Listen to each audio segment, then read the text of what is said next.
그 사랑이 우리 가운데 충만하기를 소망합니다. 이제 평안으로 인사하겠습니다. 주님의 평안 여러분과 함께, 옆 사람과도 인사하겠습니다. 부드럽고 따뜻한 사람이 됩시다. 겸손한 사람이 됩시다.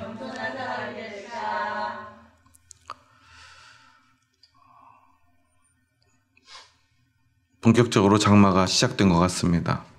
비가 참 많이도 내렸었죠. 기차가 멈추고요. 도로가 침수되고요. 다행히 오늘 해가 떴습니다.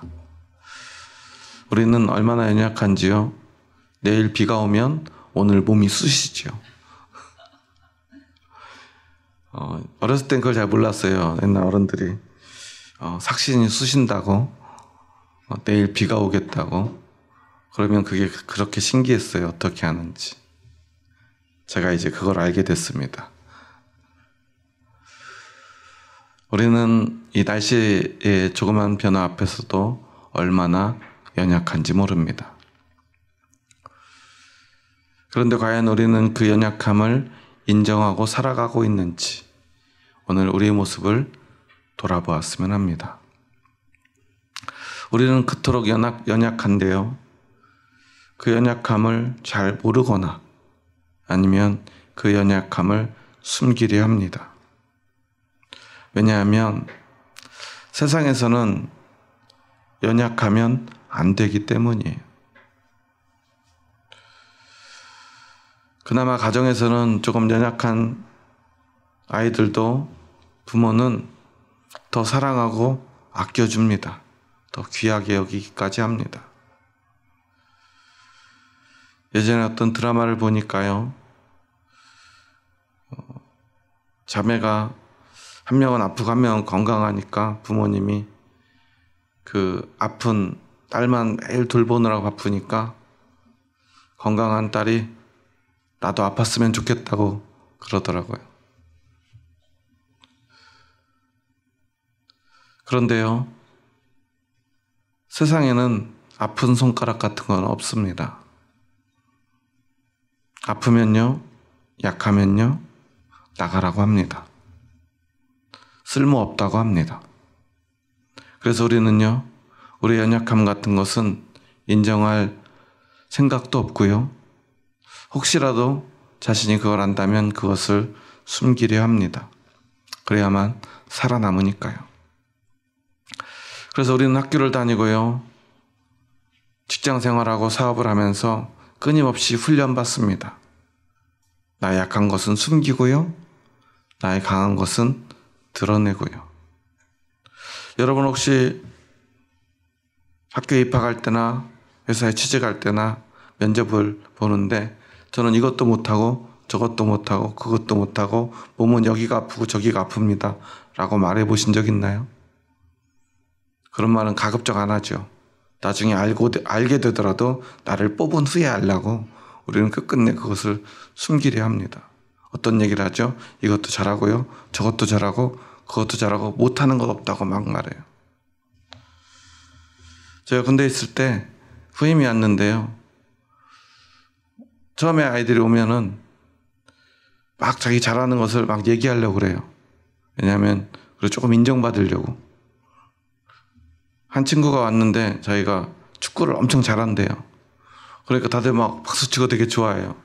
얼마 있으면 이제 소대별로 축구 시합이 있었거든요.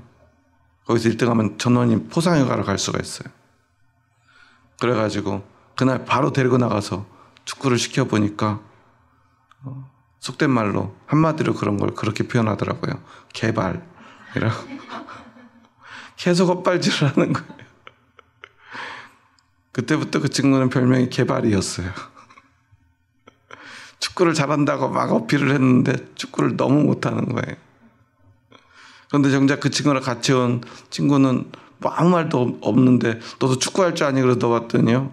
엄청 잘하는 거예요. 알고 보니까 연세대학교 체육과인데 축구를 전공했대요. 너 근데 그런 얘기 왜 안 했어? 했더니 별로 자랑할 게 못 되는 것 같아서 그랬대요.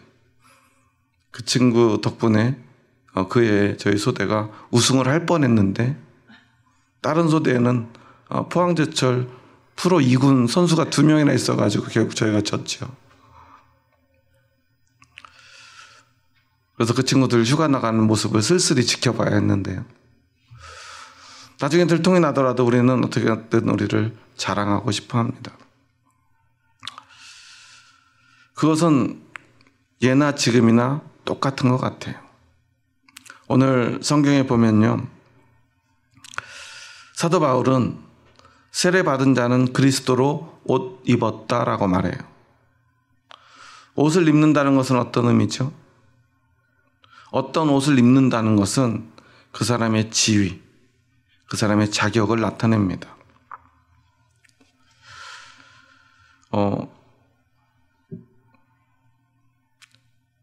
몇 달 전부터 우리는 모든 국민들이 방송을 통해서 계속 헌법재판관들을 실시간으로 보게 됐었죠. 그들이 입는 법복은 무슨 색이죠? 벌써 까먹으셨나요? 자주색 옷을 입어요. 그런데 우리가 보통 통상적으로 아는 법복은 무슨 색이죠? 검은색이에요. 검은색의 의미는 이 수사나 재판을 담당해야 될 사람들은 어떤 외부의 영향을 받지 않아야 된다라는 의미로 검은색 옷을 입습니다.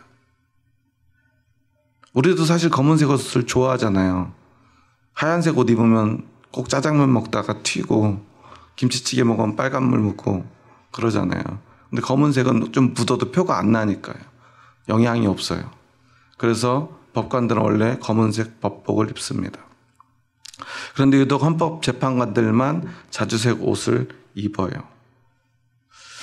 다른 색의 영향을 받지 않겠다는 검은색 법복이 아닌 자주색 법복을 입힌 이유는 이 헌법을 다뤄야 되는 그들, 최고의 권위, 고귀함, 숭고함을 의미하는 자주색을 입힙니다. 왜냐하면 헌법의 최고 권위를 상징하기 때문에 그렇습니다.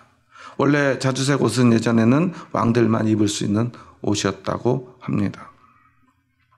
그 사람이 입고 있는 그 옷이 그 사람의 권위와 자격을 나타낸다는 사실을 우리는 너무나 잘 알고 있습니다. 그래서 우리도 어떤 옷을 입기 원합니다. 어떤 옷을 입는 삶을 살기를 바라기도 합니다. 그러다 보니 우리는 그 옷을 입기 위해서 노력하지요. 예전에 저희 동네에서도 막 잔치가 벌어졌다고 사람들이 가길래 무슨 일인가 했더니 어떤 사람이 40이 넘어가지고 사법고시 합격을 했다고 잔치를 하는 거예요. 얘기를 들어보니까 사법고시를 많이 떨어졌나 봐요. 40이 훌쩍 넘어서 합격을 했대요. 그러면서 사람들이 막 칭찬을 합니다. 아내가 약사인데 10수년을 그렇게 뒷바라지를 하면서 고생을 했다고. 이제야 그 결실을 맺었다고. 그런데 요즘 사실은 뭐 사법고시 합격에도 옛날만큼 그렇게 부자가 되는 건 아니잖아요. 예전엔 출세 그런 사다리처럼 여겨졌지만 이제는 법조인들이 많이 나오고 있는 시대입니다. 그래도 어쨌거나 그 순간만은 너무나 기뻤으리라 생각돼요. 이제 본인이 원하는 어떤 옷을 입을 수 있게 되었기 때문입니다. 그렇게 사람들은요, 열심히 노력해가지고 어떤 옷을 입는 것을 간절히 소망하고요, 다른 사람이 그런 옷을 입게 되었을 때 부러워하기도 하고요, 축하해주기도 합니다. 그런데 사도 바울은 우리에게 말합니다. 우리가 입을 옷은 오직 그리스도의 옷. 아니, 더 정확히 말하면 오늘 성경 27절에 보면 그리스도로 옷 입었다라는 이 말을 직역해 보면 사실은 그리스도를 입었다라고 표현할 수 있어요. 그리스도를 입는다는 것, 어떤 의미일까요? 먼저 오늘 본문의 말씀을 좀 앞에 배경들을 생각해 보면요, 이 말씀은 이 율법과 복음, 믿음의 관계에 대해서 오늘 이야기하는 내용 가운데 나온 말씀입니다. 먼저 우리가 잘 알고 있는 말씀, 율법은 우리에게 무엇이 됩니까? 예전 개역 한글 성경에는 그것을 몽학 선생이라고 그랬고요. 개역 개정판에는 초등교사로 번역되어 있는데요. 이 단어는 파이다고고스라는 단어를 사용해요. 파이다고고스, 처음 들어보는 말이죠. 아마 여러분들이 사실은 이런 그 몽학 선생을 드라마나 영화에서 보신 적이 있을 거예요. 로마나 그리스 쪽에서는요, 귀족들이 아들을 가르치는 종을 둡니다. 하인이고 종인데요, 때로는 노예이기도 한데요, 그들을 자신의 아직 성년이 되지 않은 아들의 선생님으로 세워요. 아무나 세우는 건 아니고 노예이지만 그 귀족들의 예의 범절을 잘 알고, 글을 알고, 어떤 그 아이의 삶의 그런 일반적인 예절을 가르칠 만한 능력이 있는 종을 이 파이다고고스로 세웁니다. 그래서 이 파이다고고스를 과거 한글 성경에서는 몽학 선생, 즉 아이를 가르치는 선생님으로 세우는 거예요. 그래서 파이다고고스의 원어의 뜻을 보면요, 파이스와 아고가 합쳐진 말인데요, 파이스는 종이라는 뜻이고, 그리고 아고는 이끌어가다, 함께하다, 또는 가르치다, 그러니까 데리고 가는 사람이다라는 뜻이에요. 그러니까 아들을 인도하는 종, 가르치는 종, 주인의 아들을 가르치는 종이 바로 파이다고고스인데, 사도 바울은 바로 율법이 우리의 파이다고고스라고 말하고 있는 거예요. 주인은요, 이 파이다고고스에게 자녀들의 모든 행동을 철저히 통제할 수 있는 권한을 줘요. 집 밖에 한 발짝이라도 나가려면 누구의 허락을 받아야 되냐면 이 파이다고고스의 허락을 받아야 돼요. 6살에서 성년이 되는 16세까지는요, 이 귀족의 아이들은, 소년들은 특히나 이 파이다고고스가 항상 따라다녀요. 삶의 모든 순간에. 아버지는 관여하지 않아요. 밖에 잠깐이라도 나가려면요, 나가고 싶으면 자신의 몽학 선생, 초등교사인 파이다고고스에게 부탁해야 돼요. 내가 어디 가고 싶은데 함께 가자고. 허락을 해줘야 되고요, 함께 가져야 돼요. 왜냐하면 그것을 통해서 이 아들이 귀족의 삶에 합당한 그 생동의 그 모든 양식들, 습관들을 배울 수 있도록 이 파이다고고스에게 모든 통제권을 줘서 아이들을 훈련시키는 거예요. 그런데 바로 이 율법이 이 파이다고고스와 같은 것이라는 거예요. 율법은 우리의 삶의 모든 부분들을 통제합니다. 그리고 가르치고요, 이것은 해야 된다, 이것은 하지 말아야 된다 라고 말하고 그것을 직접 통제해요. 그런데 파이다고고스의 권한은 언제까지냐? 그가 미성년일 때까지. 그러니까 성년이 되면 16세가 지나서 성인식을 거치면 파이다고고스의 모든 통제 권한은 누구에게로 이양되냐면 그 아버지에게로 이양이 돼요. 그때부터 비로소 아버지는 직접 아들을 데리고 다닙니다. 이 삶의 양식, 그래서 그들에게 만연해 있는 그 모습, 그 문화를 가지고 사도 바울은 오늘 이 율법과 믿음의 관계에 대해서 우리에게 말하고 있는 거예요.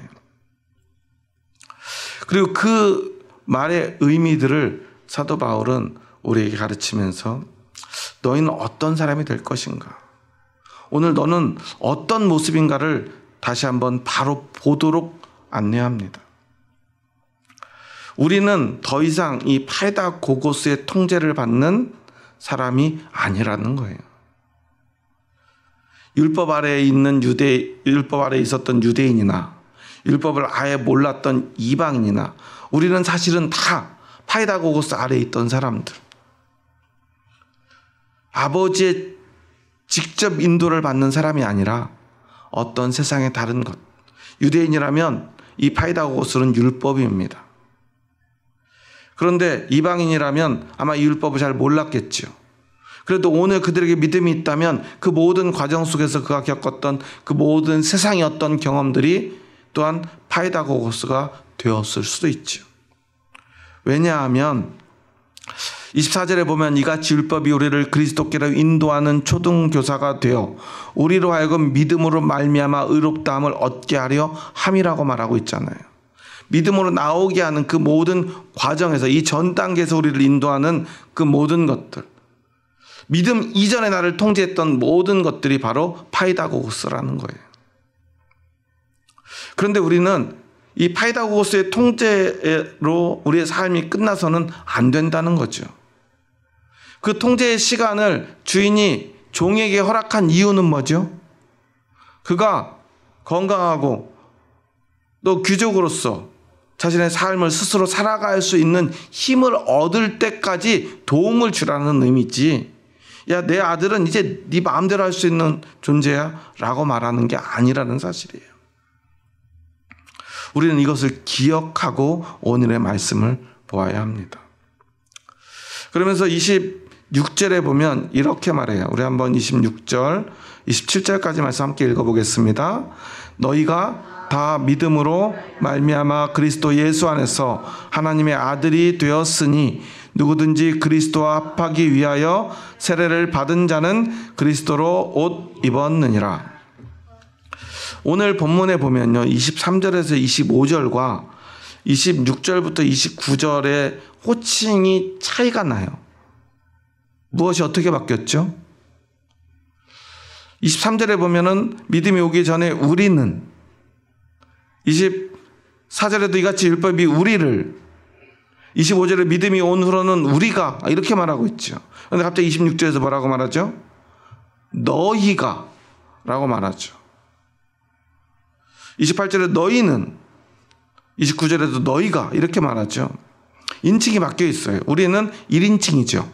1인칭 복수로 이야기를 합니다. 우리는 누구죠? 유대인이죠.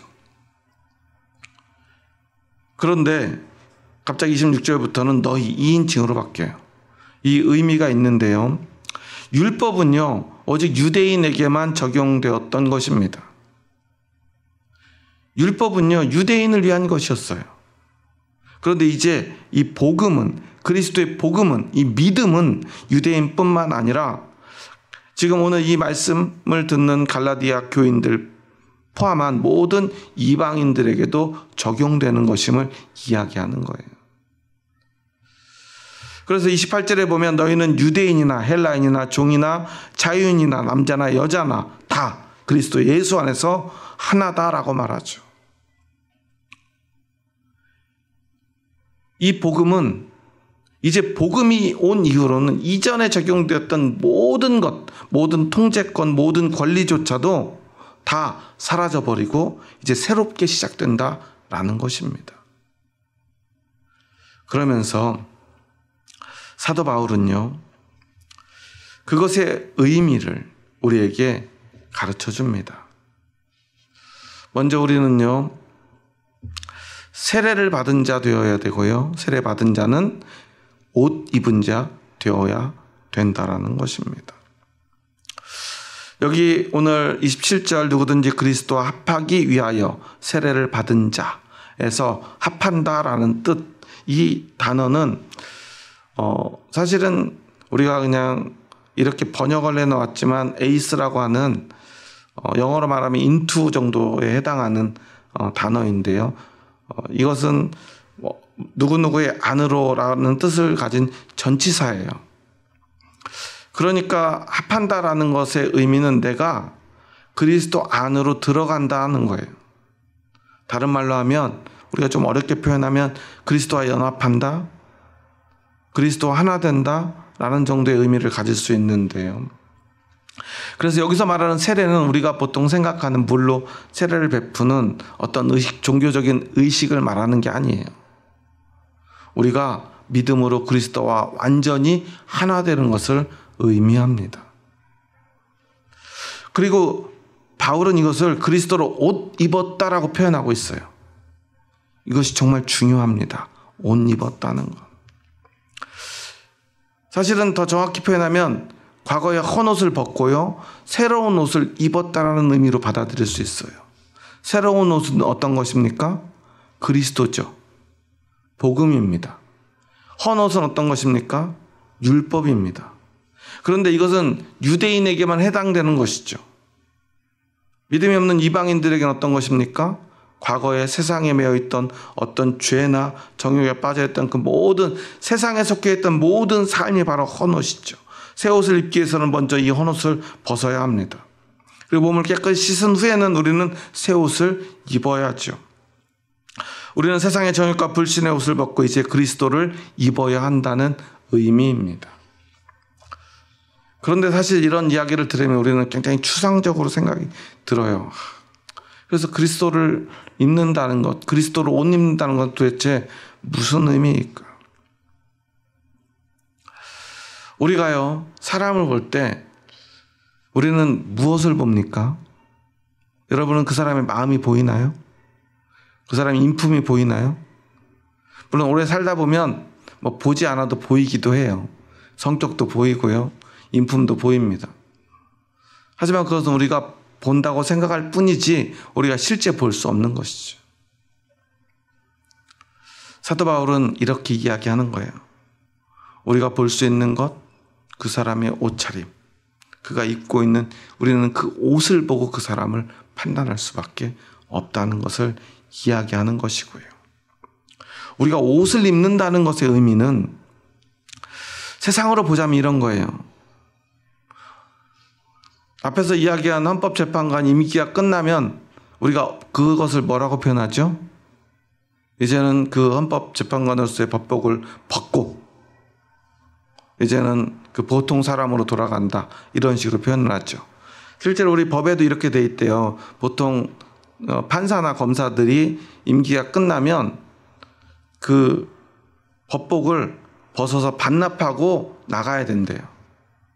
왜냐하면 그 옷은, 법복은 개인한테 이렇게 준 것이 아니고 잠시 빌려주는 거래요. 그 직을 감당하는 동안만. 그래서 옷을 벗고 나가야 된다는 거예요. 유일하게 헌법재판관은 숫자가 얼마 안 돼서 그런지 법적으로 자신이 이제 그 대여받는 것이 아니라 처음부터 옷을 주는 거라고 하더라고요. 그래서 헌법재판관들은 법복을 가지고 나가긴 한데요. 그래도 우리는 법복을 벗는다라고 표현하죠. 그리고 실제로 검사들, 판사들도요, 옷을 이렇게 반납하거나 빨리 옷 돌려주세요 하지는 않는데요. 왜냐하면 그 사람한테 맞춤으로 옷을 맞춰준 거기 때문에 누가 대신 다른 사람이 입을 수도 없고요. 대신에 이 옷은 한 벌밖에 없으니까 그 일을 감당하는 동안에는 옷이 낡지 않도록 그 옷을 잘 아껴 입고 그 옷을 입는, 그 직위에 맞는 품위 있는 삶을 살아라는 의미로 그런 법을 만들었다라고 그래요. 그런데요, 우리는 그 옷을 보고 그 사람을 판단할 수밖에 없는데, 이것을 통해서 사도 바울이 이야기하고자 하는 것이 있다는 사실을 우리는 생각해 보아야 돼요. 우리는 세상 살아가다 보면요, 열심히 내가 노력한 어떤 성과들이 나타나기 시작합니다. 열심히 돈 벌어서 집을 사기도 하고요. 열심히 회사에서 일해가지고 승진하기도 합니다. 사업을 해서 사업을 확장하기도 하고요. 어떤 성공을 이룹니다. 그리고 그것들은 나의 옷이 되어줍니다.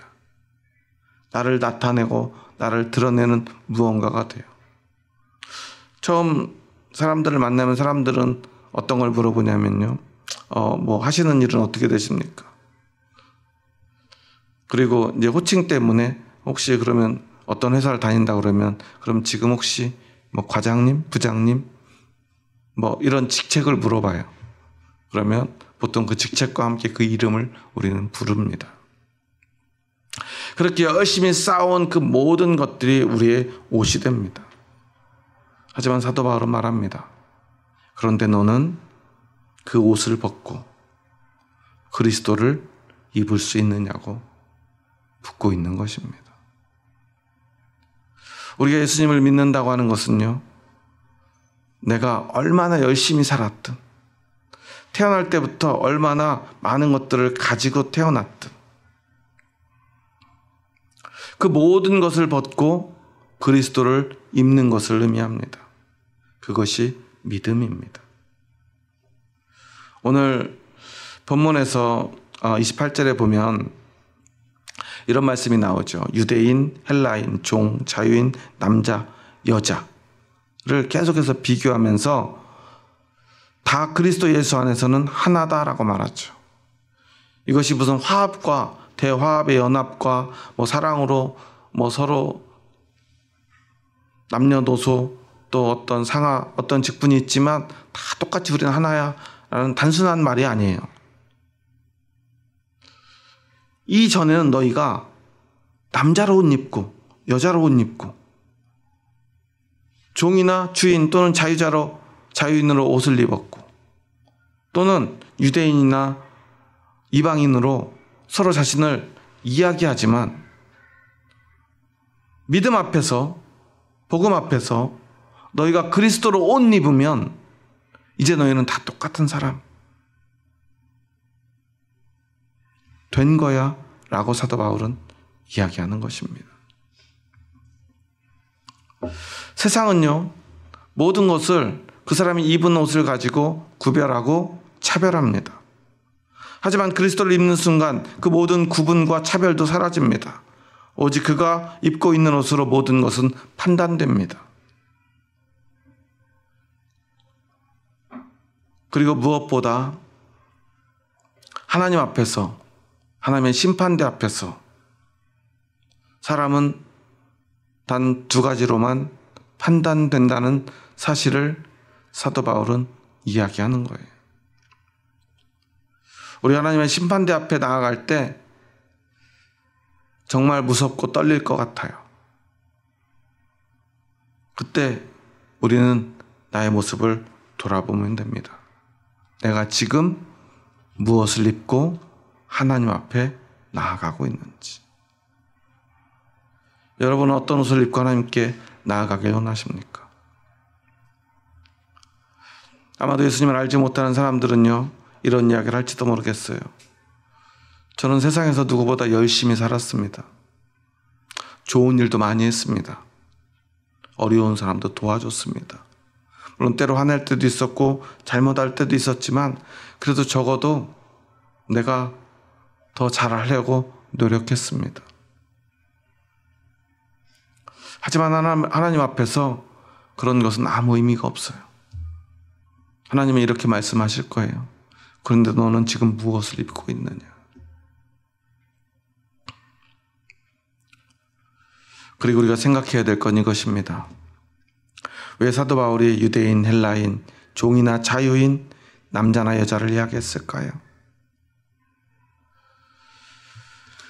우리는요, 자꾸만 내가 그동안 열심히 만들어 입은 옷들을 자랑하고 싶기 때문입니다. 태어날 때부터 입고 태어난 그것을 자랑하고 싶기 때문입니다. 여러분 생각해 보세요. 유대인, 헬라인, 종, 자유인, 남자, 여자 중에 어떤 사람들이 더 간절히 예수 그리스도로 옷 입기를 원했을까요? 남자입니까? 여자입니까? 당연히 여자입니다. 우리나라 교회 성비만 봐도 알 수 있죠. 여러분 한번 눈을 들어서 주위를 둘러보세요. 누가 많아요? 예전에는 한 6대4 정도 얘기했는데 요즘은 7대3을 넘어 8대2, 9대1까지 여성의 비율이 높아요. 우리나라만 특별한 문제를 가지고 있는 게 아니에요. 초대교회 때부터 그랬어요. 왜 그러죠? 언제나 모든 시대에 여성들이 차별받아왔기 때문에 그래요. 남자들은요, 태어나면서 남자라는 이유로 그냥 아무 이유 없이 누리는 것들이 너무나 많아요. 그런데 여성들은 어떻습니까? 여자로 태어난 순간부터 고통받지 않습니까? 그래서요, 세상의 옷보다 그리스도라고 하는 그 옷이 얼마나 소중하고 감사하게 여겨지는지 몰라요. 그래서 남자들보다는 여자들이 더 먼저 그리스도로 옷 입은 것입니다. 초대교회에 종이 많았을까요? 자유인이 많았을까요?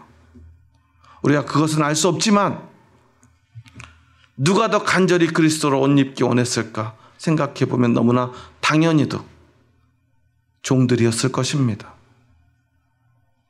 사도 바울도 그런 권면을 많이 하잖아요. 종들도 우리가 똑같다는 이야기를 계속 반복하는 이유가 무엇이겠습니까? 같이 믿음의 형제요 자매인데도 세상의 종들은요 종으로 천대받고요 하대당했기 때문일 것입니다. 그들에게 이 옷은 너무나 소중했을 거예요. 하지만 가진 것이 많은 사람 어떻습니까? 태어날 때부터 금수저를 물고 좋은 옷을 입고 태어난 사람들은 과연 이것이 그것을 가지지 못하고 태어난 사람들보다 소중했을까요? 내가 열심히 살아서 높은 자리에 올라서 좋은 옷 입은 사람들에게 그리스도라고 하는 옷은 아무것도 가지지 못하고 아무것도 이루지 못한 사람이 입은 그리스도라고 하는 옷보다 더 소중할까요? 아마도 그러지 못할 거예요. 그리고 오늘 우리도 마찬가지입니다.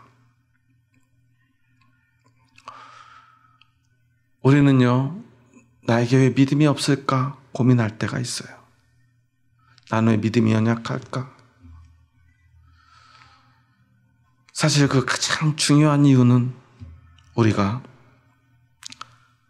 내가 열심히 만들어 입은 그 옷이 너무나 소중하기 때문입니다.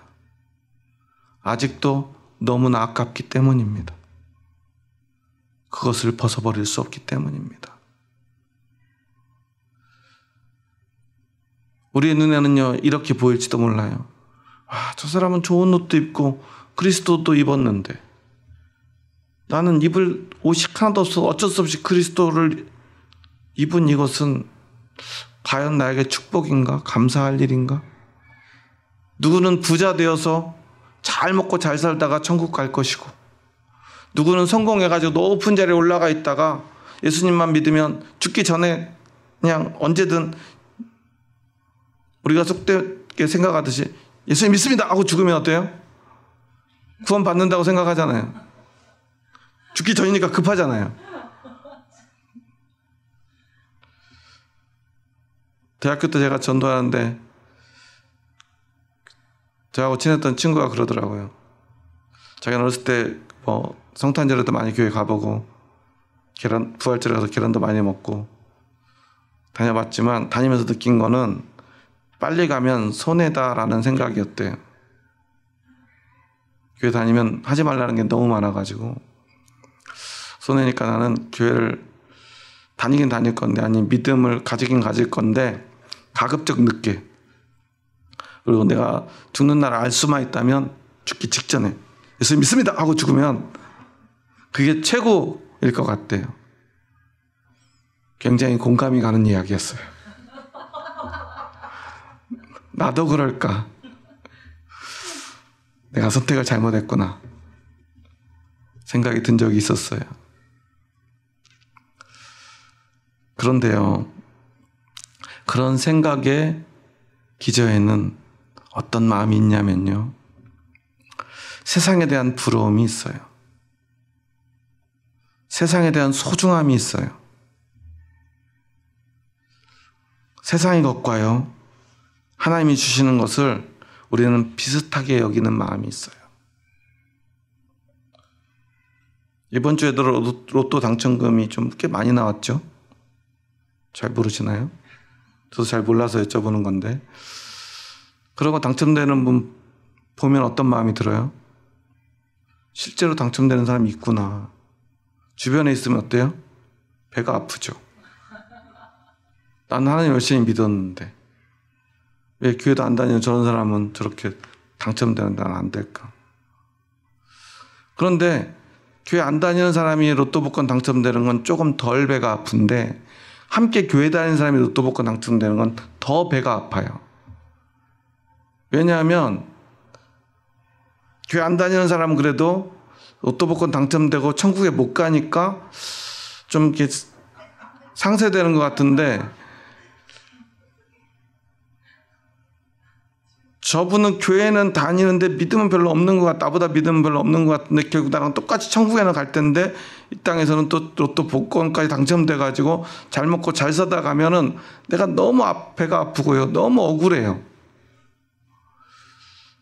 그래가지고 교회 와가지고도요, 우리도 모르게 어떤 생각을 하냐면요, 교회를 열심히 다니긴 다니지만 어차피 천국은 갈 거니까, 따놓은 당상이니까 그냥 세상에서 뭔가 조금 더 잘해가지고 교회에서도요, 나는 천국도 가지만 뭐 승진도 잘하고 사업도 성공하고 이왕이면 운도 좋아서 로또도 당첨되고 자식들은 이왕이면 다 성공하고 그리고 천국 가면 더 복받은 그리스도인, 더 복받은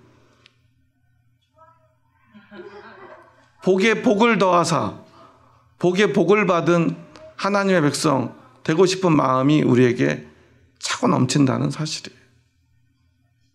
사실 그게요, 얼마나 위험한 것인가를 우리는 기억해야 돼요. 여러분 생각해 보세요. 그것은 하나님이 우리에게 주신 그 은혜, 예수 그리스도라고 하는 옷.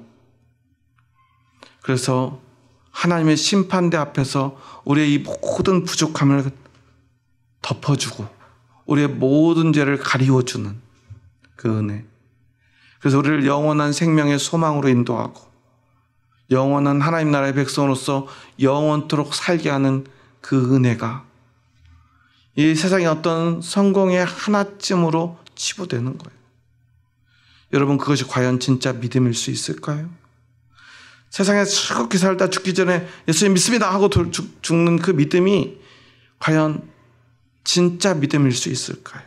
물론 죽기 전에라도 진심으로 어떤 이유에서 하나님이 그 영혼을 구원하시려고 믿음의 고백을 하게 하는 그 기적이 일어날지 모르지만 여러분, 믿음의 삶을 살아보셔서 아시지 않습니까? 예수님을 믿는다는 것이 얼마나 어려운 일인가를 말이죠.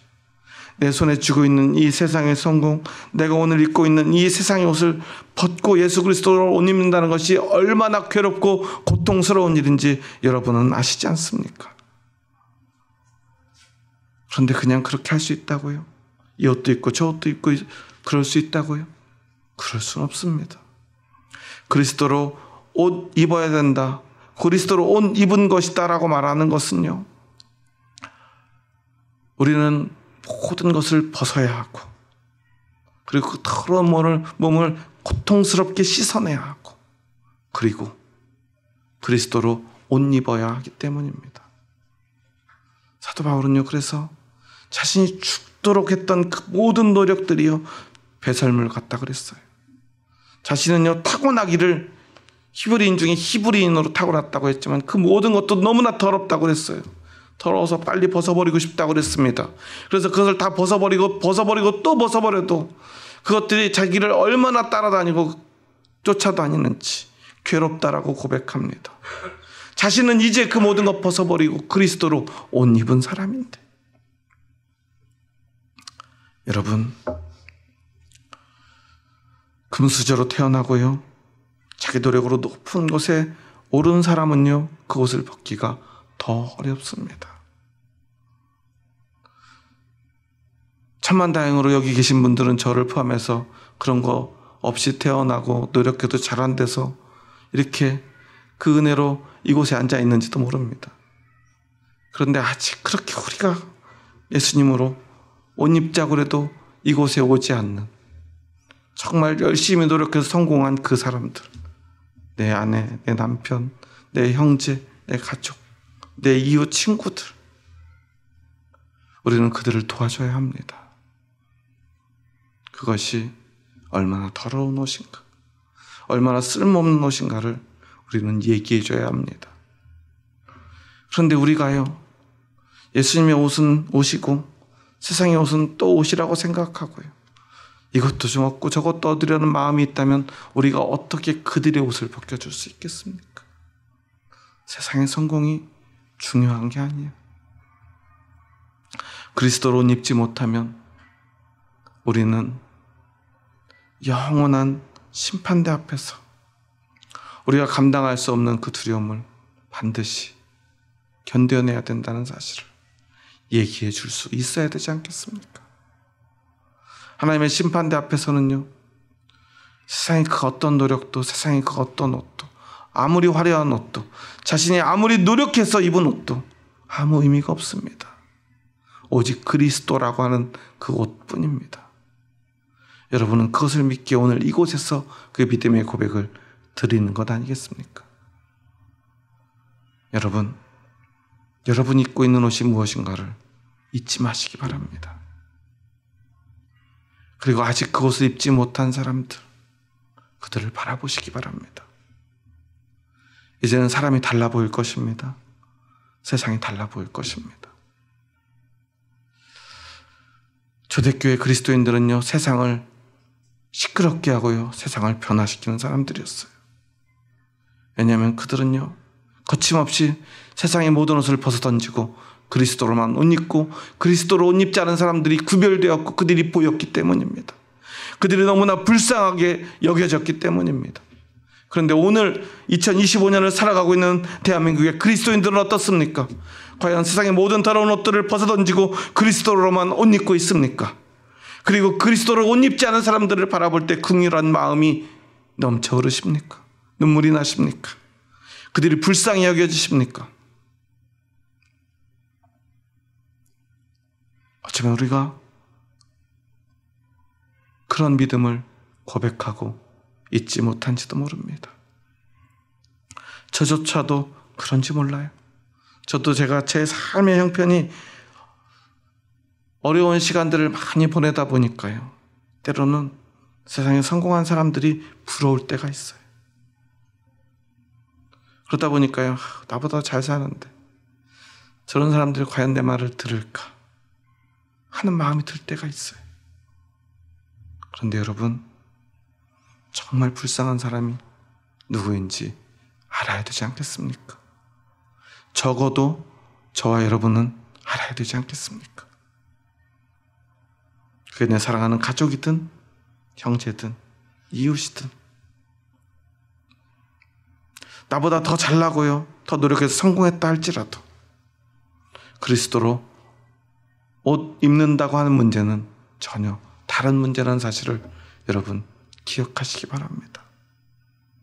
내가 그보다 더 노력하지 못했어요. 내가 그들보다 더 성공하지 못했어요. 내가 그들보다 더 좋은 환경에 태어나지 못했어요. 모든 것이 내가 부족합니다. 성격이라도 좋아야 되는데 성격도 별로 안 좋아요. 외모라도 좀 괜찮아야 되는데 그것도 별로예요. 우리는 그래요. 그런데 우리는 그리스도로 옷 입었습니다. 여러분이 날마다 하나님 앞에 서 있을 수 있다면, 그리고 그런 삶을 살아간다면 하나님 앞에 선 사람의 부끄러움이 무엇인지를 우리는 알게 될 것입니다. 그리스도로 옷 입지 못한 그 부끄러움이 얼마나 큰지를 우리는 알 수밖에 없습니다. 그 모습으로 세상의 모든 것들을 바라본다면 세상은 분명히 다르게 보일 것입니다. 어떤 것이 진짜 자랑스러운 것인가? 어떤 것이 진짜 부끄러운 것인가? 어떤 것이 정말 기쁘고 감사한 것인가? 어떤 것이 정말 두려운 것인가를 우리는 깨닫게 될 거예요. 그래서 그리스도인들은요, 돈이 없어도 살았고요, 박해 앞에서도 견뎌냈습니다. 순교하는 순간에도 찬양했습니다.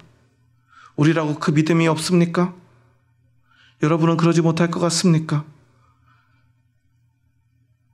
우리가 이렇게 평안한 시대를 살고 있는 게 너무나 감사하지만, 그래서 우리가 믿음이 연약한 것 같지만 박해의 시대를 살았던 순교자들의 믿음이나 우리가 오늘 가지고 있는 믿음은 동일한 믿음입니다. 그 순교자들이 입었던 옷이나 오늘 우리가 입고 있는 옷은 동일한 옷입니다. 바로 예수 그리스도의 옷입니다. 예수 그리스도라고 하는 옷입니다. 그러기에 만일 오늘 우리에게 박해의 순간이 온다면 그 믿음은, 그 옷은 우리를 순교로 이끌 것입니다. 우리가 대단해서가 아닙니다. 우리가 용감해서가 아닙니다. 우리는 그 옷을 입고 있기 때문입니다. 그 옷이 바로 우리입니다. 그 옷이 바로 나입니다. 우리는 그것을 기억해야 합니다. 우리는 여전히 부족하죠. 하지만 우리는 그리스도를 입고 있습니다. 완전하지 못해도 괜찮습니다. 하지만 우리가 그 옷을 입고 있으면 하나님은 말씀하십니다. 너는 완전해. 너는 충분해. 너는 괜찮아. 너는 그 옷을 입고 있잖아. 이것이 바로 우리의 믿음이고 하나님이 우리에게 주신 은혜입니다. 이것을 기억하시고요. 아직 그 은혜를 받지 못한, 그 옷을 입지 못한 사람들을 바라보며 긍휼한 마음으로 그들에게도 그 옷을 입혀줄 수 있는 저와 여러분 될 수 있기를 주님의 이름으로 축원합니다.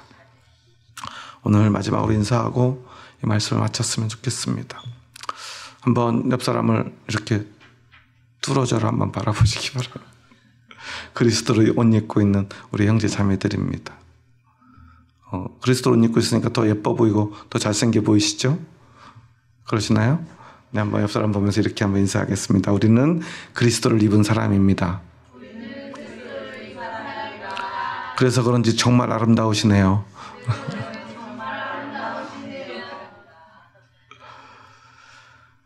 여러분, 우리 아름다움은, 우리의 거룩함은 내가 아닌 우리가 입고 있는 그리스도입니다.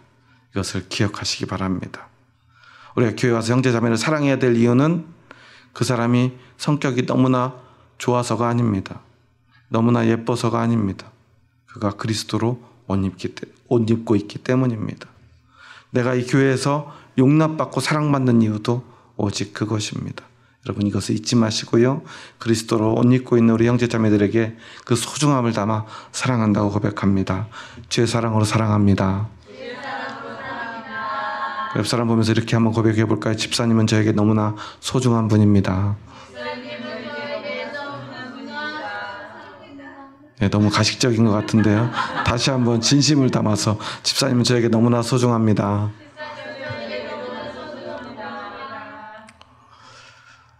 하나님께서 여러분에게 그렇게 말씀해 주실 줄 믿습니다. 너는 그리스도로 옷 입고 있으니 내가 너를 사랑한다. 너는 그리스도로 옷 입고 있으니 너는 나에게 너무나 소중하다. 기도하시겠습니다. 하나님 감사합니다. 저희 부족하고 연약한 자들 사랑하셔서 저희들에게 그리스도로 옷 입혀주시니 감사합니다. 오늘 우리는 세상 가운데서 누구는 좋은 옷을 입고 태어나고 누구는 헐벗은 채로 태어납니다. 아무리 노력해도 그것을 벗어날 수 없지만 때로는 정말 열심히 땀 흘려 그것을 벗어난 사람, 좋은 옷 입게 된 사람들. 하지만 세상에서 내가 아무리 노력해 입은 옷이라 할지라도 이제는 그리스도 앞에서 그 옷을 벗어야 할 때가 되었음을 고백합니다. 그리고 우리는 오늘 그 믿음으로 그 모든 옷 벗고 그리스도로 옷 입었습니다. 이제 오직 그리스도로 옷 입고 영원히 살아가기를 소망합니다. 세상이 아무리 우리를 비웃고 손가락질해도, 세상에서 아무리 우리가 많이 넘어져도 다시 우리는 세상으로 돌아가지 않고 세상의 옷을 입지 않고 그리스도로만 옷 입고 그리스도만을 입고 하나님 앞에서 고람되어 믿음의 고백을 드리며 살아가기 원합니다. 그리고 그 믿음 그대로 하나님의 심판의 날, 하나님의 심판대 앞으로 걸어 나아갈 것을 고백합니다. 그때 하나님께서 우리의 옷을 보고 우리를 용서하시며 우리를 거룩하다 선포해 주실 것을 믿습니다. 그리고 우리는 영원한 소망 가운데 하나님의 백성이 되어 하나님 나라에서 영원토록 그 기쁨을 누리며 나누며 살아가게 될 것을 고백합니다. 하지만 아직도 그 옷을 입지 못한 우리의 가족, 형제, 이웃이 있습니다. 그들에게 그리스도의 옷을 들고 나아가 그들을 불쌍히 여기며 긍휼히 여기며 그들을 어루만지며 그들의 더러운 옷을 벗겨주고 그리스도로 옷 입혀줄 수 있는 저희들 되게 하여 주시옵소서. 예수님의 이름으로 기도합니다. 아멘.